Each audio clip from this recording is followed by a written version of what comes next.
அஸ்ஸலாமு அலைக்கும். Hi friends, எல்லோரும் எப்படி இருக்கிறீங்க? அல்ஹம்துலில்லாஹ் நாங்கள் நல்லா இருக்கிறோம். இன்றைக்கி நம்ம வீடியோவில் என்ன பார்க்க போகிறோம்னா, டிஆர்எக்ஸ் மால் 4வது மாடியில் உள்ள சின்ன பிள்ளைங்க குளிக்கிற வாட்டர் ஃபவுண்டைன் தான் பார்க்க போகிறோம். இங்கே வாட்டர் ஃபவுண்டைன் மட்டும் இல்லை, சயின்டிஃபிக்காக வாட்டரில் விளையாடுற மாதிரி சின்ன பிள்ளைங்களுக்கு இருக்குது. வாட்டர் ப்ரொசஸ் பண்ணுறது, அடிபம்பில் தண்ணி அடிக்கிற மாதிரி விளையாட்டுக்கள் இருக்குது. இந்த விளையாட்டுக்கள் ஓப்பன் பாட்டில் இருக்கிறதுனால பிள்ளைங்களும் ஓடி விளையாடுறதுக்கு வசதியாக இருக்குது. இந்த விளையாட்டுக்கள் 1 இயர் பேபிலேருந்து 6 இயர்ஸ் 7 இயர்ஸ் வரைக்கும் விளையாடலாம்.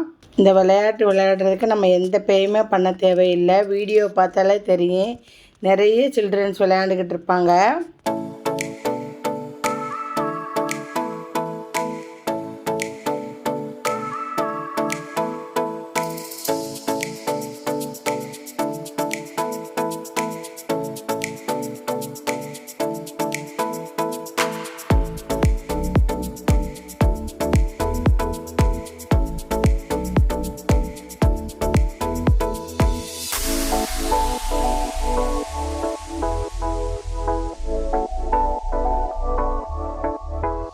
இதோட இந்த வீடியோ முடியுது. இந்த வீடியோ பிடிச்சிருந்தால் லைக் பண்ணிவிட்டு சப்ஸ்கிரைப் பண்ணுங்கள். தேங்க்யூ ஃபார் வாட்சிங்.